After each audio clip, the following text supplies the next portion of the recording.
Сайн байцгаана уу? Шинжлэх ухааны таны мэдхүйн од мөндөр суугт автаа морил хөтлөгч ононгийн бэлтгэн хүргэдэг цус 50 дарангуулагч нэвтрүүлэг эхлэхэд бэлэн боллоо.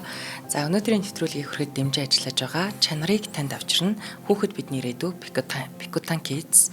За мөн Отривинтэй чөлөөтэй амьсгалын Отривин дэмжиж ажиллаж байна. За нэвтрүүлэг YouTube-ийн од мөндөр сууг NTV телевиз од мөндөр радио 83.307 хөтлөнөөр та бүхэнд хүрч байна. За өдрийн мэнд. За өдрийн мэнд. За өнөөдөр одоо ингээд манай цус 50 дарангуулагч нэвтрүүлгийн төгсгөл ирлээ. Энэ бол одоо бидний гаргаж байгаа хамгийн сүүлчийн дугаар. Тэгээд энэ нэвтрүүлгээр одоо би бол одоо маш олон өөр газар зүйтэй, өөр эдийн засгтай, өөр соёлтой улсуудын талаар ярьлаа. Тэгээд энэ олон өөр улсуудаас одоо дарангуулагч яаж төрдөг бүгдээр харлаа шүү дээ. Тэгээд яаж эдгээр одоо эрх мэдэл булааж авч ийн. Тэгээд эднэрийг эрх мэдэл булааж авах болгонд одоо манай үзэгч сонсогч бодож исэн байх таа. Эдгээр чи одоо ямар аимшигын тий галзуу мангас адгийн навчнууд юм бэ? Яаж ийм хүмүүс хүн байж чадчихна гэж бодож идэг бах. Одоо бүр жишээгээр ярих юм бол одоо өөрийгөө бүх адуусан эзэн ч юм уу эсвэл Шотланд очиж байгааг гэж өөрийгөө Шотландын сүүлчийн эзэн хаан гэж цоллох одоо Уганд Idi Амин байна. Эсвэл одоо зөвхөн өөртөө зориулаад мөнгөний төгсөрт гаргаж байгаа Мянмарын ΟНЕВ-ийн байна. Тэ. Тэгэхдээ энэ дарангуул гэдэг зүйл чинь одоо нэг янзын зүгээр төрөлхийн сэтгцийн өвчин биш байгаа байхгүй юу? Яг хөө гэхдээ тийм аимшиг үйлдэлүүдийг хийж байгаа зориг оруулах нас нэг янз сэтгцийн өвчин байж магадгүй бах. Гэхдээ энийг яг ингээд 50 дугаар хийснийхаа дараа харж үзэхээр юу байна гэхээр энэ бол нэг янзын давтамжтай томьёосон шинжлэх ухаан байгаад байгаа байхгүй юу. Тэгээд энийг дэлхийн бүх удирдагчид энэ томьёоны дагуу ажилтсан байлээ. Одоо ардчилсан улсын ерөнхийлөгч байна, одоо эзэнт гүрний хаан байна, дарангуй засгийн дарангуулагч байна. Одоо бүр ингээд капиталист улсад үйл ажиллагаа явуулж байгаа компани гүйцэтгэх захиралч бүгдээ энэ томьёоны дагуу ажилтсан байлээ. Тэгээд энэ хүмүүсийн зорилго нь яг бүгдээ адилхан байдаг. За энэ зорилго нь юу вэ гэх юм бол энэ төрөнд эрх мэдэл олж авах тийм. Тэгээд эрх мэдлээ алдахгүй байх. Тэгчээд төрийн санг хуваарлах гэсэн гурван зорилготой ажилладаг байгаа бүх удирдагч нар.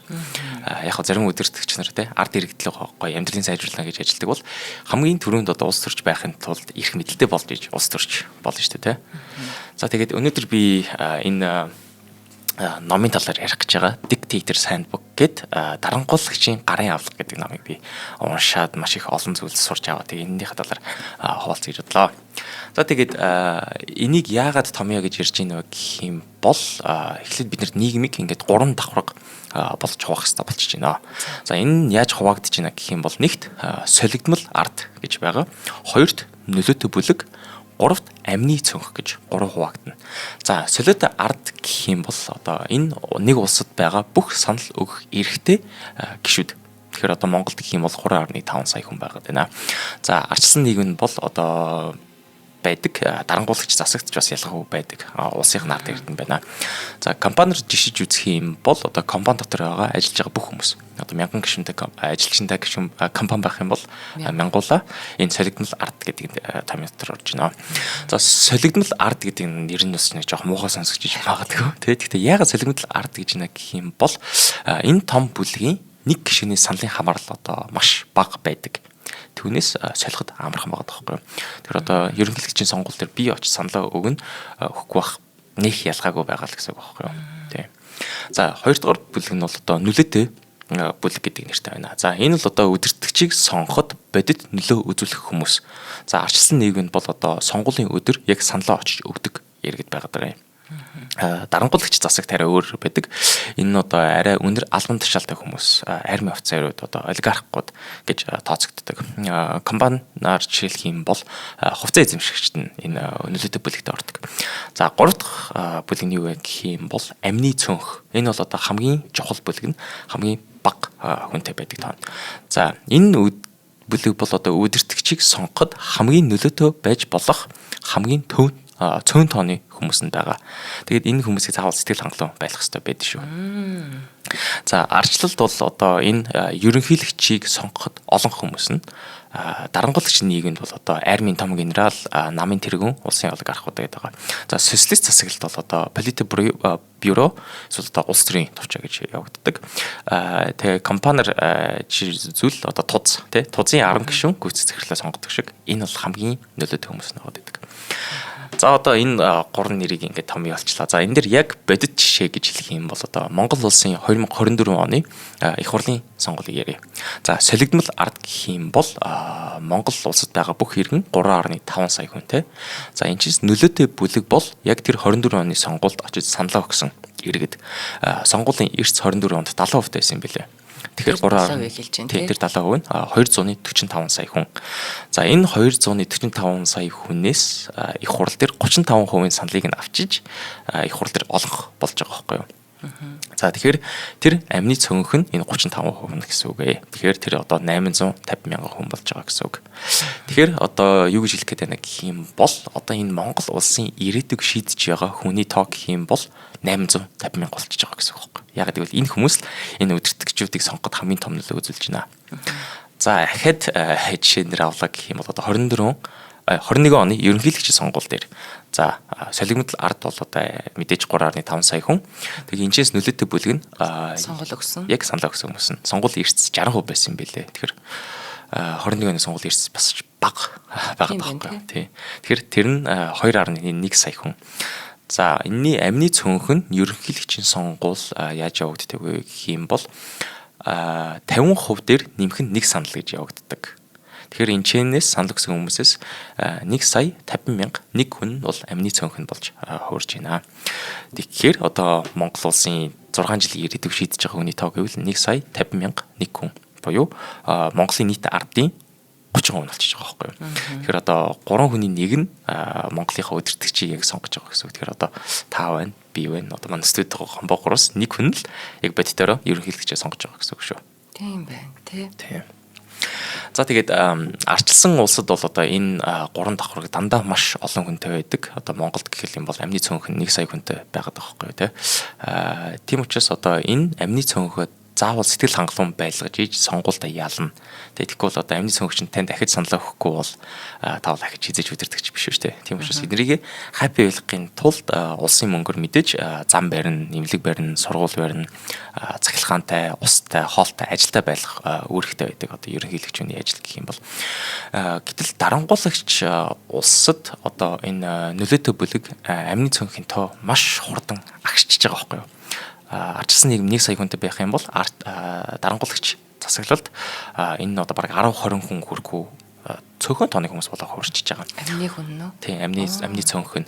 Тэр нь ямар хүмүүс байна гэх юм бол одоо намын тэргүүн, армийн генерал, тагнуулын газрын дарга тий. Яагаад эдгээр амны цөөнх болж байна гэх юм бол одоо армийн генерал нь таныг хүлээн зөвшөөрөхгүй байлаа гэх юм бол шууд төрийн ирэлт хийгээд, цэрэг ирэлт хийгээд эрхийн мэдлэг болгоод авчих хэрэгцээ хүмүүс байгаа болчихж байгаа байхгүй юу? За тиймээс одоо энэ дарангуулагч засаглалд яагаад ингээд дандаа мөнгө нь ойр хувийн гэр бүлийн гишүүд юм уу генералуудын кармал мөнгө болж хуураад байна гэх юм бол ачсан нийгэмд одоо сургууль барьдаг байсан бол сургууль барихын оронд зөвхөн энэ хүмүүст мөнгө өгөөд тархалан цадгалан байлгах асуудал болоо хуурч байгаа гэсэн үг. За тэгээд энэ цус 50 дарангуулагч нэвтрүүлгийн эцэст манай зарим үзэх сонсогчид бас бодож исэн байх те. За энэ яагаад энэ улсуудын удирдагчид ийм новшин байгаад идэм бэ? Би гоё удирдагч нь байсан бол те энэ улсыг сайхан хөгжүүлж байгаа шүү гэж бодож исэн байх бах. Тийм учраас өнөөдрийн дугаараар би яг та хэрхэн дарангуулагч болох вэ гэдэг дээр яг 5 дүрм зааж өгч байна. За тэгэхээр дарангуулагчийн 5 дүрм бол нэгт эрх мэдлийг булааж авна. Хоёрт амны цөөнхийн тоог баг байлга. Гуравт байгалийн баялгаа өөрийн дац шиг ашиглана. Дөрөвт мэдээллийг боомл, тавт өгөхтэй бэлдэнэ. За тэгээд одоо маш сонирхолтой байгаа зү. Тий. За мэдээч дарангуулагч болохын тулд одоо хамгийн түрүүнд заавал эрх мэдэлтэй байх хэрэгтэй шүү дээ. Тэгэхгүй ингээд ямар ч эрх мэдэлгүй хүн бол хизээж дарангуулагч болж чадахгүй зөвөр нөгөө солигдмол ардын нэг нь байж байгаа байхгүй юу. Тийм байна. Тэгэхээр түүхэнд ихэнх одоо дарангуулах сонирхолтой итгээд цэргийн эргэлт хийдэг байлаа. За одоо нийгэмд ямар нэг асуудал болж гин одоо ямар нэгэн дээр нийгмийнхэн эмзэглэж гин шууд тэрийг хамгийн урдаа барьж ягаад танкар нийслийг эзэлж авдаг гэсэн байгаа тоххой тийм бид энийг одоо нэг цус 50 дарангуулагчаар маш их олуудаа ярьж исэн шууд нэг армийн генерал нь цэрэгтэйгээд ярьж ороод нийслийг эзэлж аваад дараагийн удирдагч болоо хуурчдаг. Нэг жишээ гэх юм бол одоо Төв Африкийн Джон Бидл Бокаса эдийн засгийн жоохон уналтаа болоод эхэлж исэн чинь шууд цэргүүдтэйгээ нийслийг эзэлж аваад нийслийг баривчлахдаа юу жилжсэн бэ гэхээр энэ хинт ч хэрэггүй буржуануудыг баривчлаа гэж өөрөө өдөртөгч болж исэн байдаг.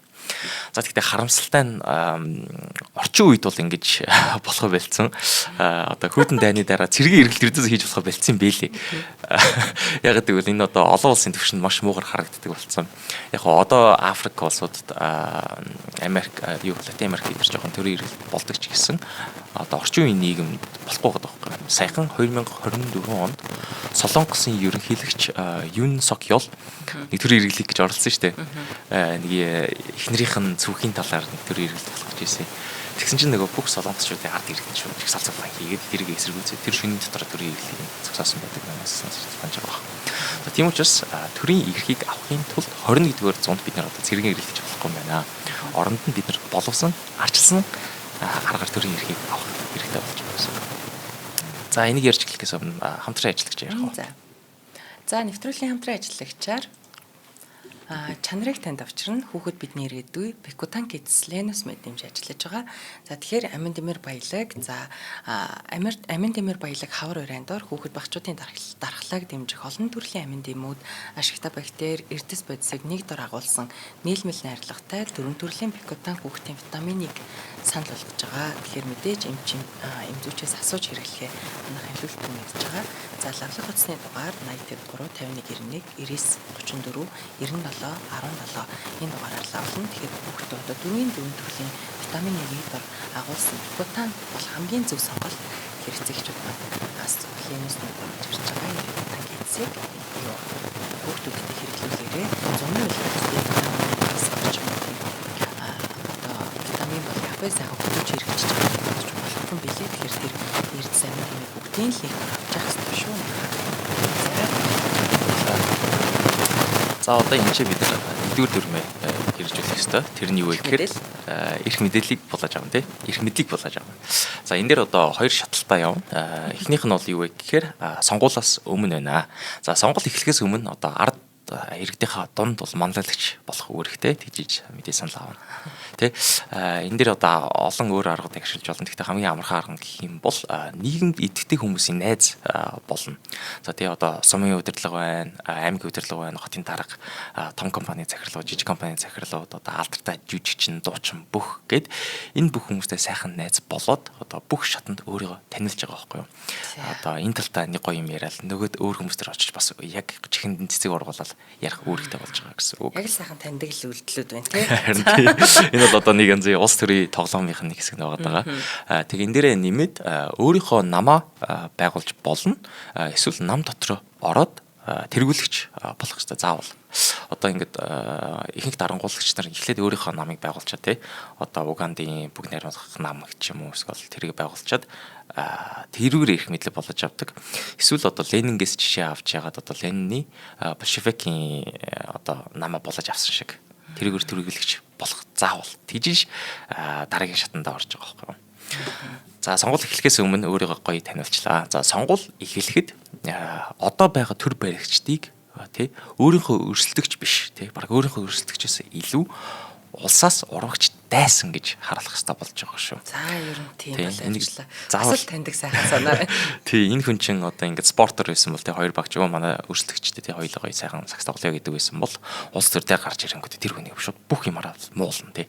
Жижиг марга шимхчтэй харах марах гэх тий. Спортыг үгүй хийх гэж ингээл ерөөсөө тий. Манай улсыг сүрүүлэн тий. Та нар өмнө улс төрийн эрхийг барьж яхад тий улсын төсвөөс их 80-аар хулгай хийсэн авилгачтэй гэж бүгдийн бүх нэрийг болох юм байна. Тийм. Тэ тэр хүн бол авилгачин барин би жинхэнэ улсаа аврах гэж байгаа баатар шүү гэж бас өөрийнхөө нэрийг дээш татна өрсөлдөж доошо буулгана. За тэгээд одоо энэ дээр жишээ авах юм бол Хуан Пероны популист тэглэн дээр гоё ашиглаж болох байгаа.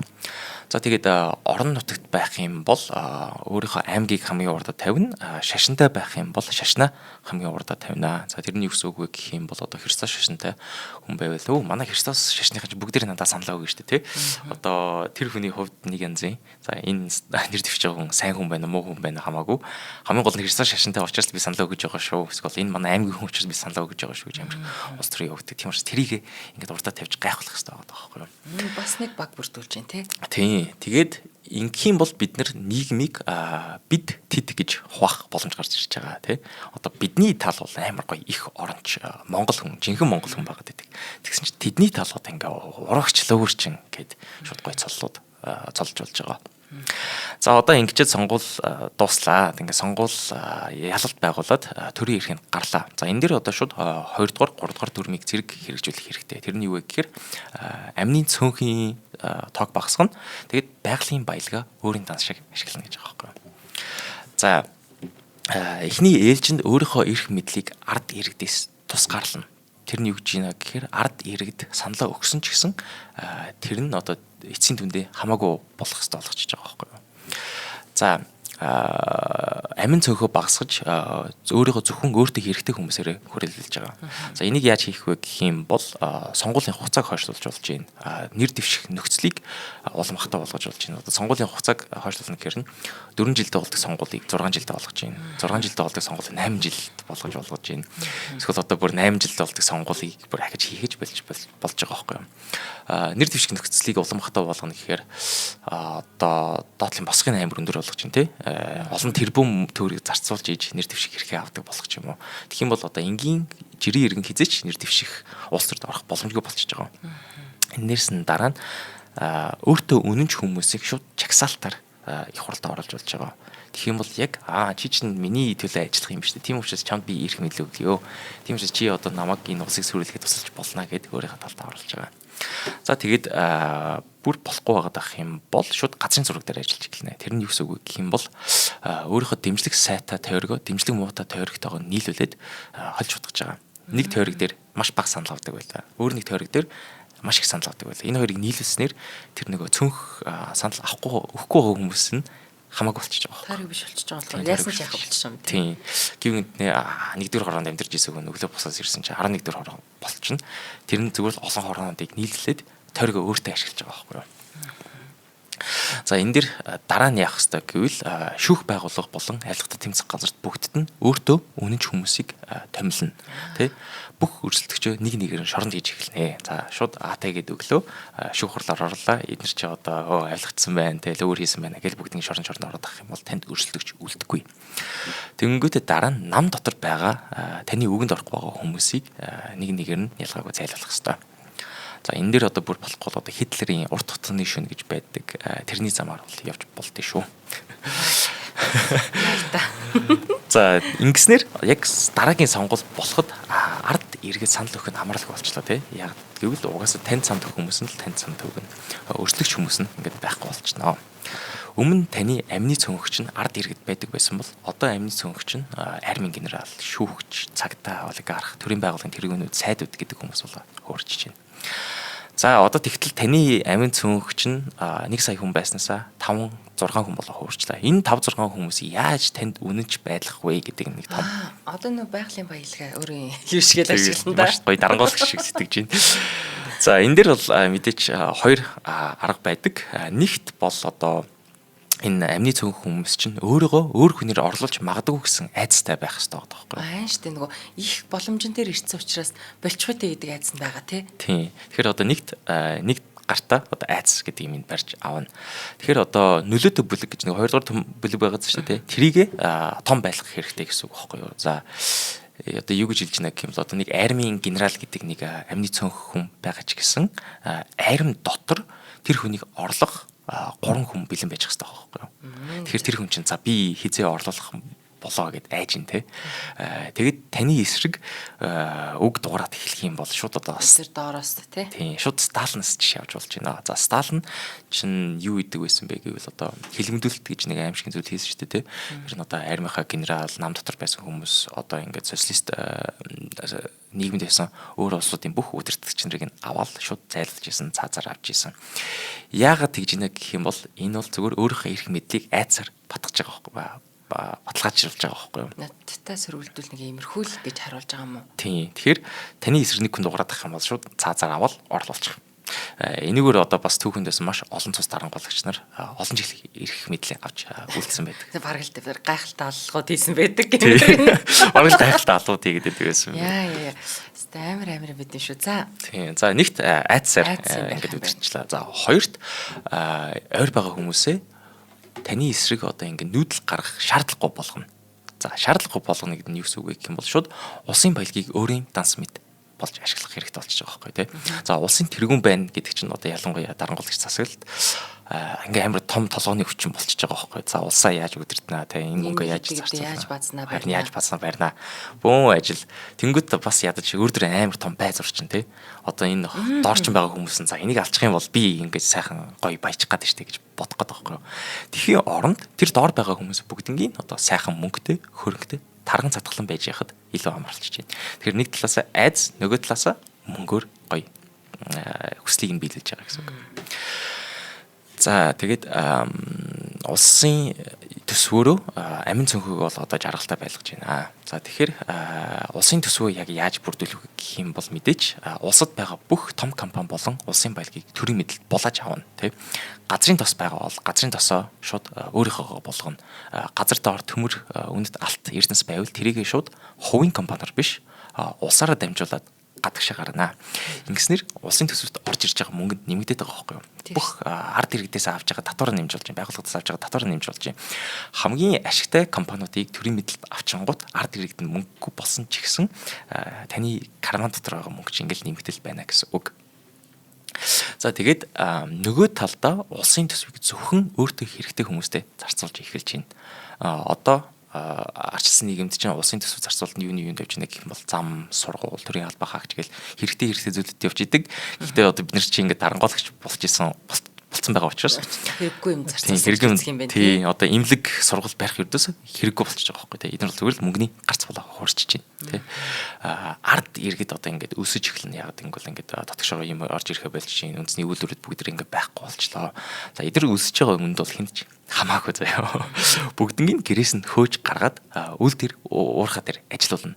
Энэ дээр одоо Пол Пот бол маш аимшиг зүйл хийжсэн байдаг. Тэгээд одоо манай яг үүнд бол одоо манай экспорт боловсон хүчин биш болчихж байгаа байхгүй юу? Яг үнэ. Тий, боловсон хүчин биш. Алт мөнгө учраас их сургуулиуд хэрэггүй болчихж байна. Тийм учраас бүх их сургуулийг татан болгох оюутууд хэрэггүй, ухаантай хүмүүс хэрэггүй. Ямар сургуулиуд хэрэгтэй вэ гэх юм бол биднэрт одоо цэцэрлэг хэрэгтэй. Тэгээ баг 1-6 дугаар ангийнхан сургуульд хэрэгтэй. Яагаад вэ гэх юм бол одоо манай ард иргэд чинь бүгд тэр уурхаа дээр ажиллаж штэ. Хүмүүс ингээ хөөхд төрүүлээд хөөхтэй гэртээ хараа суугаад байх юм бол уурхаа дээр ажиллах нь та багасч байгаа байхгүй. Тийм учраас эдгээр бүгднийг цэцэрлэг рүү явуулчих болно.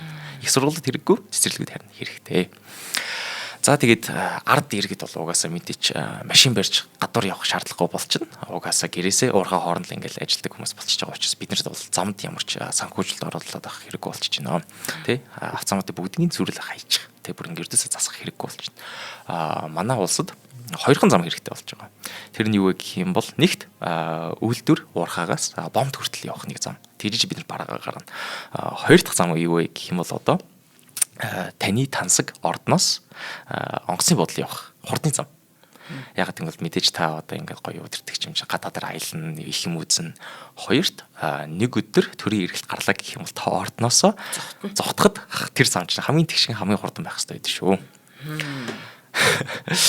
За тэгээд ард иргэд бол нэг зүйлийг заавал санах хэрэгтэй байдаг шүү.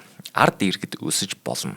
Бараг өссөн дээр өссөн зүйтэй. Яг гэвэл өсөж байгаа хүмүүс чинь хизээч төрийн эргэлт хийе гэж бодохгүй. Тийм юу яасан төрмөр хамаа хоол аяг хоол болоод идчихвэл их. Тийм. Йоо энэ манай дарангуулагч зайлаасаа гэж бодох хооронд ёо нэг талах идэх юмсан, будаа идэх юмсан гэж бодод байж байна. Харин ганц өсөж болохгүй хүмүүс бол таны зэвсэлсэн зэргүүд. Зэвсэлсэн зэргүүд чи өсөд эхлэх юм бол шууд өөдөөс чинь дайрч эхэлж байгаа гэсэн үг. Өвчтэй тэр эдийг хоолтойгоо байлгаж байгаа амьд үлдээ те. Тэг. Яа. За тэгээд ард нэг ядаргаатай зүйл гэх юм бол ард иргэд өсөж эхлэхээр нэг том эрсдэл гардаг. Тэрний юу гэх юм бол одоо олон улсын дарамт шахалт те. Бид нар ч одоо ингээл зурагтаар ингээл дарангуйлагчтай нийгэмд ингээл ард иргэдийн хараад бүгдээр л ингээл өсөө байж идэг. Тэгэнгүүт олон улсуудаас одоо нүг биднээс шахалт үзүүлэх эхэлдэг штэ. Энэ одоо дэлхийн 2 дугаар дайны дараа дарангуулагч нар яадаг байсан бэ гэх юм бол маш нэг гоё том аз завшаан гарч ирсэн. Тэрний юу гэвэл хүйтэн дайм. За хүйтэн даймд дарангуулагч нар бараг тоглоом гэж ашигладаг байсан байгаа байхгүй юу. Тэгээд тэр тоглоомыг ашиглаж өөрийнхөө эрх мэдлийг хадгалдаг байсан. За одоо нэг жишээ ярих юм бол одоо ард иргэд нь ингээд өсөж эхэлнэ шүү дээ. Ард иргэд өсөж эхлэхээр бүгдээрээ за ийм сонин дарангуулагч нийгэмд амьдарч ирсэнээс социализмтай нийгэмд амьдарч ирсэн бол харин гоё юм биш үү те. Бүгдээрээ хоолтой хүнстэй байна, ажил төрөлтэй байна гэж ярьдаг. Тэнгүүт одоо таны ард иргэд ингээд социализмын талаар яриад эхлэх юм бол шууд хүдэн дайны үед Америкт холбоо ярьдаг байсан байхгүй юу. Америкт холбоо ярилцаа хөөе Америк нэгдсэн улсаа манай улсад ингээд хүмүүс социализм гэдэг юм ярьж ирээд байгаа юм, коммунизм гэдэг юм ярьж ирээд байгаа юм. Бараг зөвлөлт холбоотой улсын тагнуулад манай улсад ажиллаад байна штэ гэл хилэнгүүт Америк нэгдсэн улс бүгд Америк мөнгөөр шууд ханд үгээд эхэлдэг байхгүй юу. Мөнгө нь ханд үү те. Зүгээр социализм эсрэг үүсгэхийн төлөө. Энэ дээр одоо маш их олон Африк дарангуулагч яг ингэж тоглож өөрийнхөө эрх мэдлийг авдаг байсан. Тэгэд энэ дээр нэг сонирх хэвээр зүйл нь нэг хоёрдугаар дүрэн байгаа даа шүү дээ. Ард иргэд өсөж болно. Гэхдээ амны цөнх өсөж болохгүй. Тийм учраас энэ Америкаас ирж байгаа бүх мөнгөний тусламжийг ард иргэд ерөөсөөр зарцуулж болохгүй шүү. Амны идэх юм. Амны хідэл өгөн тийм амны цөнхөл өгөх хэрэгтэй. Аюу олон хүн бодоод ядрах гэсэн чинь нэр гайгүй шүү дээ. Нэр тийм. Тэд нар өсчл байвал хамаагүй л байхгүй юм. Тэнгүүт энэ дээр бас ахиж нэг гоё тоглолт хийж болно. Америк нэгдсэн улсаас ингээм амар гоё мөнгө аваад байлаа. Тэгжсэн чинь нэг хүний эрхийн нийгэмлэгүүдгээд байгууллагууд байдаг шүү дээ. Тэд нар бүгдээрээ дургуцаад эхэлтээ. Америк нэгдсэн улсад яагаад та нар юм дарангуулагч дэмжиж байгаа юм бэ гэж барууны одоо байгууллагууд Америкт гомдлно. Тэнгүүд Америк нэгдсэн улсаас шууд холбоо тасалж. За шууд Америк нэгдсэн улсаас холбоо таслаад эсрэгээр зөвлөлт холбоотой улсаас ахиж мөнгө авч эхэлж байгаа. Ингэснээр хүйтэн дайнд хамгийн одоо ашигтай гарч ирж байгаа хүн бол та болж өөрч байна. За мэдээж харамсал нь хүйтэн дайн дууссан байгаа. Тэгэхээр энэ тактик бол одоо ашиглах боломжгүй болсон шүү. Гэхдээ биднэрт бас ялгаагүй байгалийн баялаг байгаа байхгүй юу. Тийм учраас одоо орчин үед бид нар улсын баялагаараа олон улсын түвшинд үн цэнэ үзүүлэх хэрэгтэй болчихж байна. За энэ юу гэсэн үг вэ гэх юм бол одоо манай улсад Орос гэдэг нэг хөрш байна, Хятад гэдэг нэг хөрш байна тий. Бид нар энэ хоёр улс руу байгалийн баялгаа хамгийн хямдхан үнээр экспортлох бодлого баримтлана. Дарангуулагч бол гэх юм бэ тий. Тийм дарангуулагч бол тийм. Яагаад тэгж нэ гэх юм бол одоо Орос юм Хятад энэ Монголд байгаа дарангуулагч чинь биднэрт хамгийн хямдхан үнээр өгч штэ тий. Тийм учраас бид нар энэ нөхөрчин хямдханаараа аваад өөрийнхөө улсыг сайжруулж болох юм байна. Харин оронд нь өөр нэг удирдагч гарч ирээд үнэ нэмэх юм бол биднэрт ашиггүй болчих штэ. Тийм учраас энэ хоёр хөрш таны эрх мэдлийг хамгаалаад эхэлчихэж байгаа байхгүй. Дарангуулагчд гайвалж байгаа юмыг хамтдаа устгах гэх юм байна. Тийм. Энэ одоо юу гэж нэ гэх юм бол одоо Орос Хятад гэдэг улсад та нэг янзын амны цөөнх нь болоо хөрчж байна гэсэн үг. Тэгэхээр бас нэг юм бодож магадгүй хамгийн бага үнээр экспортлоо гэх юм бол одоо яа гэв те манай улсын дотоодын нэгт бүтээгдэхүүн багсан штэ эдийн засаг буурна штэ гэж бодож магадгүй. Гэхдээ энэ бол хамаагүй штэ те та нэг зүйлийг заавал санах хэрэгтэй. Дарангуулагч гэдэг хүнд эдийн засаг өсөлттэй байх шаардлагагүй. Ганц өсөлттэй байх шаардлагатай зүйл нь бол манай дансанд байгаа хөрөнгийн тоо. За тэгээд энэ дэр бас мэдээж олон улсад өөрийнхөө эрх мэдлийг хамгаалах нэг зүйл байдаг. Тэр нь юу вэ гэвэл цөмийн зэвсэг байдаг. Тийм учраас одоо бид нар маш их мөнгө хөрөнгөө цөмийн зэвсгийн судалгаанд зарцуулж болно. За гэхдээ энийг одоо хараад үзэх юм бол одоо Ирак дээр жишээ авлаа, Иранд жишээ авлаа. Жохон цөмийн зэвсгэр ингээл занимаалаад эхлэх юм бол олон улсаас амар шахалт орж ирээд баг ингээд нууц тагнуулаар алуулах эрсдэл төрдөг байдаг шүү. Тийм учраас манай ирээдүйн дарангуулагч цөмийн зэвсгээр баг оролдоо хэрэггүй шүү. Өөрсдөө л том эрсдэл тавьж байгаа гэсэн үг. За дараагийн хамтран ажиллагч ярих уу? За тийм. За яг өөрийгөө дарангуулагч болсноор төсөөлсөн чи зарим юмс айгу бага юм дээр толгой ажиллах боловч бас амар шүү. За нэвтрүүлгийн хамтран ажиллагчаар Атревинтэй чөлөөтэй амьсгалын Атревин дэмжиж ажиллаж байна. За хамар битүү үрдэг. За энэ нэг дарангуулагч болох гэж явж байгаа зохиолч мөхөглаад ингээ мөрөд зэрэсэн бол бас амьсгал авахд хэцүү дутуу амьсгалдаг хүчил төрөгчөө дутуу авдаг бол за анхаарлаа хандуулаарай. Хамар битүүрдэг. Битүүрлийг 12 цагийн турш шаарлагдаг. Энэ Атревиний хамгийн гол үйлчилгээ нь маш удаан үйлчилдэг үйлчилгээтэйгээр таныг тав тухтай байлгаж чадна, чөлөөтэй амьсгалуулна гэдгийн давуу тал юм шүү. За нэг ихний минутаас ахуулаад л төргөө үйлчлээд хамрын битүүрэл арилан дээрээс нэг юм чигшүүлэгчийн найрлагатай учраас хорсох хуурайших тэр шинж тэмдгүүд илэрхгүй. Мэдээж тунг тохируулаа хэрэглэх боломжтой. Амьсгалын замын судаснуудыг агшааж битүүрлийг багасгаж байгаа юм шүү. Тэгэхээр хүчил дөрөгч бие рүү тогтмол орох, хүчил дөрөгч хангалттай байх гэдэг бол хамгийн наад захын одоо хүний өөртөө хөрөнгө оруулалт хийж болох юм шүү. Тэгэхгүй бол одоо ингээл амьсгалаа дутуу авах, унтахтаа дутуу унтахыг нь бол ингээд урт хугацаанд эрүүл мэндэд айгүй хэрсэл учруулна. За олон удаа цацахгүйгээр өдөрт 12 цагийн турш барьждаг батареины хэрэгэлцээр юм анаха. 9988 1959 утасны дугаараар лавлаарай. За ингээд батарейнтай чөлөөтэй амьсгалцгаая. За баярлалаа. Баярлалаа. За одоо ингээд манай мундаг агуу их өдөртөгч танд баяр хүргье. Та одоо 1 2 3 дугаар дөрмийг дагснаар улсдаа бүр үнэмлэхгүй эрх мэдэлтэй боллоо. Таны хөрөнгө ингээд тэрбум доллар тоологддог боллоо. Таны эсрэг хөдлөх зоригтой хүнч байхгүй болж байна. Тэгээд та хоёр хөршийнхөө хувьд маш чухал хэрэгтэй хүн болоо өөрчлөө. Амны хэд боллоо. Тийм, амны цонх боллоо. За тэгэнгүүт одоо та ард иргэдээ жагсаал цуглаан хийхээс нь болгоомжлж эхлэх хэрэгтэй. Одоо ард иргэж жагсаж эхлэх юм бол шууд таны дэглэм унана. Одоо цус 50 дарангуулагч дээр энэ дарангуулагчийн төгсөл нь бүгд юун дээр ирдэг вэ гэх юм бол ард иргэдэн жагсаал эхлэхэд.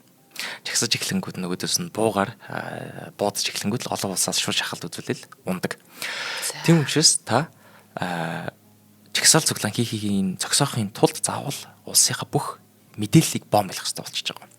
Гадагшаага ямар ч мэдээлэл байхгүй дотроо хүмүүс юу ч ярьж чадахгүй зохион байгуулж чадахгүй болох хэрэгтэй гэсэн үг байхгүй юу.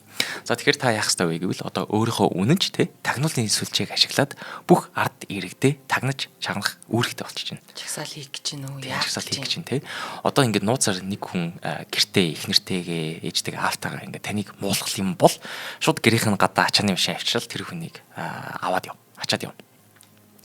Тэгээд хэвлэл мэдээллийн байгууллагуудыг шууд татан буулгах бол хэрэггүй байдаг.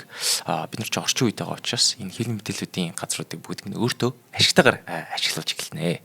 За одоо ингээд зурагтаар мэдээ гаргаж штэ одоо ингээд улсын баталсан мэдээ. Тэр мэдээ гарахаас өмнө одоо ингээд та ингээд тэнгэр дээрээс бууж ирж байгаа бурхан мэт реклам шиг гарч ирнэ гэсэн үг. Тэгэд одоо цэцэрлэг сургууль болгонд таныг дахин шүтэх хичээл цаана. Бид нар цэцэрлэг сургуулиуд байгаа шүү дээ, тий. Тэгээд тэр хүүхдүүдэд одоо бүр багаас нь энэ хүн чинь манай энэ тарангуулагч чинь тий манай бурхан шүү, манай улсыг аварсан хүн баатар шүү гэж ярина. Тэнгүүд хүүхдүүд чинь бүр багаас тийм үү тий гэж итгэх байхгүй юу? Ягаад гэвэл ямар ч хүүхд багштай итгэж тий. Тийм учраас тэднийг бүр багаас нь ингээд өөрийнхөө гартаа оруулж байгаа гэсэн үг. Харин таныг ингээд муугар дурдсан хэвлэл мэдээллийг шууд шүүх хурлаар оруулчихна. Шүүх хурал дээр угаасаа манайхан ч таньдаг хүмүүс байгаа. Таньдаг хүмүүс бүгдээрээ байгаа. Тэгээд тэд нар шүүх хурлаар ороод худал мэдээ гаргасан гэдэг ял авна. Тэгэд бүгдээрээ их хэмжээний өрөнд орчиж байгаа учраас ахиж яаж шатгаал бэлчиж байгаа гэсэн. За энэ дээр одоо мэдээч Узбекистаны Ислам Каримов байна. Тэгээ манайд ч бас байдаг хэдэн зүйлсүүд байдаг шүү. Амар. За тэгээд бид нар ч одоо бас орчин үед байгаа юм чинь сошиал орчинд байгаад байна шүү дээ. Сошиал орчин нэг бол одоо шууд интернетээ хууль ус болгож болно. Тэгмээргүй байвал одоо сошиал орчин дээр таныг муу ярьж байгаа бол шууд өөрийнхөө цэргүүдээ ашиглаж ягаад сөрөг хүчний тролл гэж энэ хүмүүсийг дуудах үүрэгтэй болчихж байна. За та нэг таны нэг зургийг нэг хүн постлонгуудаа энэ муу новчин дарангуулагчтай гингүүд доороос нь таны цэргүүд мянган коммент хийчих хэрэгтэй байхгүй юу? Чи хий юм бэ? Чи чинь жинхэнэ тролл юм биш үү? Хаанаас ирсэн хлөвөрч юм бэ гэл бүх энэ сошиал орчин дээр байгаа хуудсуудыг дайны талбар болгоо хуурчиж байгаа байхгүй юу, тийм. Тэнгүүт дайны талбар болгоо хуурчна гэхээр жирийн иргэн залхаж улс төрөөс шууд холдож эхэлнэ. Одоо нэг хүн ингээл фэйсбүүк ухаалаа ижсэн чинь бүх коммент дээр ингээл дандаа хэрүүлээ гэдэг юм бол ёо за энэ улс төр гэдэг юм чи ямар ядаргаатай юм бэ тий. Тэнгүүтээ энэ хоёр тал чинь хоёулаа баг новшин юм биш үү. Энэ тал нь өөртөө өмөрөд байна, энэ тал нь өөртөө өмөрөд байна. Хоёр тал хоёулаа бие новш гэдэг байгаа учраас энэ хүмүүс саналаа өгөхөө болчихноо. Тэнгүүт биднэрт бас ашигтай болоо өөрчиж байна. За одоо ингээд төгсгөлтэй ирж байна. Одоо дарангуулагч хүний хийх ёстой хамгийн чухал зүйл гэвэл одоо өөхөхтэй бэлтнэ. За дарангуулагч хүн хизээч жаргалтай нас барахгүй. Одоо төрийн эргэлт гасар нэг бол улсаас зугтаж гадаад орнож амьдрна. Эсвэл шууд одоо газар дээр цаазар ахуулнаа. За та одоо нэгэн зэн улсаа ингээд айдсаар өдөрцөн учраас одоо амны цөөнх чинь танаас айж хизэж үнэнгээ хэлэхэ болчихж байгаа байхгүй тий. Одоо цаазаар ахуулгаж байгаа сайдууд бол манай улс нэг сайн байхгүй байгаа ч тий. Ард иргэд ингээд таныг муулаад иртэй бол хизэж хэлэхгүй.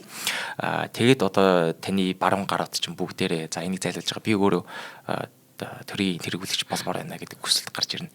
Тийм учраас одоо хаанаас хизээч ямар ч мэдээлэл ирсэн дандаа худлаа мэдээлэл болоод хөрсөж байгаа байхгүй юу. Тэнгүүт одоо таны та өөрөө өөрийнхөө суртал ухуулгатай амар итгээд тэгээ манай ард иргэд намайг хайрлаад штэ би үнэхээр мундаг штэ гэ бодож исэн чинь нэг өдөр одоо Чавшескутэй адилхан ард иргэдийнхээ урд гараад гоё илэл тавьсан чинь бүгдээрээ зайлаач гэд улсаас хөөгдөж магадгүй. Тийм учраас одоо бид нар нэг айдас гэдэг зүйлээр улсаа олон жил удирдлаа. Энийг бид нар айдас биш шүтэн болгох хэрэгтэй. Одоо дахин шүтэлэх болох хэрэгтэй болж байгаа байхгүй юу. Одоо нэг янзын таны хэвлэл мэдээллийн төлөөлөгч олонний урд гарч ирээд те бүр ил тод худал мэдээлэл зөрөгтэй ярьж чадчихна гэх юм бол тэр хүн таны үнэнч цэрэг болчлоо. Харин энэ худал мэдээллийг ярихдаа нэг жоохон эргэлзээд айцтай байх юм бол зүгээр л таны дайсан гэсэн үг шүү. Тэгэхээр бид нар өөрийгөө ингэж үнэнч цэргүүдээр хүрээлүүлэх ёстой. Тэгэхээр тэрнийг биелүүлэхийн тулд бид нар заавал өөрийгөө улсынхаа түүхтэй хамралтай болгож болох хэрэгтэй гэсэн үг байна. Тийм. Тэгэхээр одоо нэг янзын энэ хүн чинь Монгол улсыг аварсан баатар бүр болохгүй бол тийм Монголд төрсэн бурхан гэж цалдаа болох хэрэгтэй болчихж байгаа. За энэ дэр одоо Ким Ил Сүнгээс шууд жишээ авч болж байгаа юм тийм. Ким Ил Сун өөрийнх ард иргэдэд Жүүчи гэсэн үзэл сурталын жанжин шоудаа болгосноор одоо ч гэсэн Ким Ил Сунгийн удам хойд Солонгост дахин шүтэлдэг. Бурхан байна гэж бүгдээр шүтдэг. Ийм юма бүрдүүлж заавал өгөхгүй болохгүй. Тэгэхгүй бол одоо таны гэр бүл таны удам бурхан болсныхаа дараа өв залгамж чинь бэлэн боллоо. Тэгж өгснийхэн дараа таны одоо өхөж далд орсны чинь дараа энэ улс чинь одоо Югославийн замаар орохгүй гэсэн үг байхгүй юу? Тэг ингээд тарж бодрахгүй өдөртөг чинь тодорхой биш байхгүй. Тийм учраас заавал өөрийгөө дахин шүтүүлж түүхээ бэлэн болгоно гэсэн үг шүү. За одоо ингээд танд баяр хүргэе. Манай цус 50 дарангуулагч нэвтрүүлгийн 50 дахь дарангуулагч боллоо.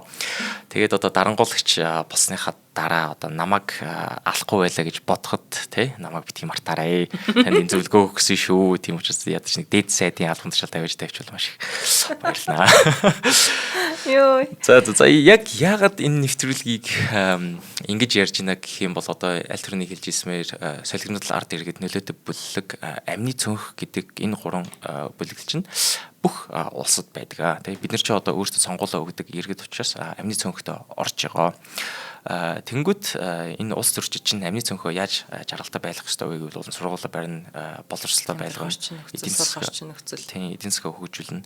Гэхдээ зарим улс төрчид амны цөнхөө одоо зүгээр мөнгөөр аз жаргалтай хаппи байлгаад байгаа байхгүй тий. Одоо ингээл манай уурхай амар сайн ажиллаад штэ. Тийм учраас бид нар уурхайныхаа мөнгийг та нартай хуваарлаж байна гэж баг дасанд хийгээд байдаг. Энэ чинь болыг бодит хөгжил биш байгаа байхгүй юу? Тийм учраас бид нар өөрсдөө амны цөнх байгаа бол энэ амны цөнхийнхаа үүргийг биелүүлэх хэрэгтэй. Заавал очиж санал авах хэрэгтэй. Улс төрчид юу ярьж чинь, юу хамлаж чинь гэдгийг анзаарах хэрэгтэй. Нэг янзын улс ингээд тэг хүмүүсийн компаниудыг нь төрийн мэдээлэл болоож аваад байвал энэ бол нэг янзын дарангуул хэвлэл мэдээлэл одоо үг хэлэх эрх чөлөөгүй байгаад дарангуул тэг. Энэ дарангуул гэдэг зүйлийг чинь одоо ямар ч аргаар тий томор шийдж болно жижигээр шийдж болно. Энийг бид нэр заавал анзаарах үүрэгтэй байдаг шүү. За тэгээд бүтээн үйлрлийн турш ингээд цус 50 дарангуулагчтай хамт байсан үзэгчдээ маш их баярлалаа. За баярлалаа. Сурсан байхаа гэж найдаа да. Ондоо бас маш их баярлалаа. Ерөнхийдөө дарангуулагч болохын тулд гэд ярьсан чинь бас их хүнд өөр санагдд юм байна. Тэн готл ингээд айгүйх дарамттай мэдрэмж, ганцаардсан мэдрэмж те нэр өөхтэй хүртэл тэр эргэн тойрны хэлээрээ бүгд худалуулж хувираад тэгээд өхлийн муугаар өөхтэй бэлнүүл юм байна штэ те. Тэгэхээр нэвтрүүлэг маш сонирхолтой байлаа. Тэгээд бүтэн жилийн нэвтрүүлгийнхаа ард гарч чадлаа. Ондоо маш их баярлалаа. Баярлалаа. За үзэгчдээ баярлалаа. Нэвтрүүлэг та бүхэнд YouTube-ийн од мөндөр сууг, НТV телевиз, од мөндөр радио 83.3 170 хөсөлгөөнөөр хүрсэн. За энэ нэвтрүүлгийг хүрэхэд дэмжиж ажилласан чанарыг танд авчирна хүүхэд бидний ирээдүй Pickup Tank Kids Lenus Med мөн Отревинтэй чөлөөтэй амьсгал Отревин дэмжиж ажиллалаа. Ингээд өнөөдөр цус 50 дарангуулагч нэвтрүүлгийн энэ улирлын сүүлийн дугаар та бүхэнд төрлөө. За баяртай. За баяртай.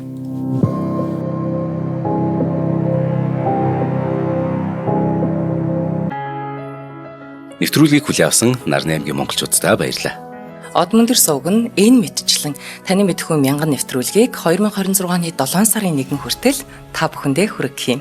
Их хэлээрээ шинжлэх ухаан танин мэдхүйг түгээхийн үлсэд нэгтгэх хүсвэл та бидэнд хандив өгөх боломжтой. Жилдээ ганцхан удаа 100,000 төгрөгөөр биднийг дэмжснээр шинжлэх ухаан танин мэдхүйг түгээх энэ үйл хэрэг амжилттай үргэлжлэх юм. Од мөндөр нэр дээрх Удаа өвчлийн банкны дансгаа 4191 тэг 4518. Та 100,000 төгрөгөөр шилжүүлэхдээ гүйлгийн утга дээр нь өөрийн нэр болон утасны дугаараа заавал бичээрэй. 100,000 төгрөг хандалснаар Од мөндөр сувгийн алтан гишүүн болох юм а. Шинжлэх ухаан танин мэдхгүй Монголд ялах болтугай.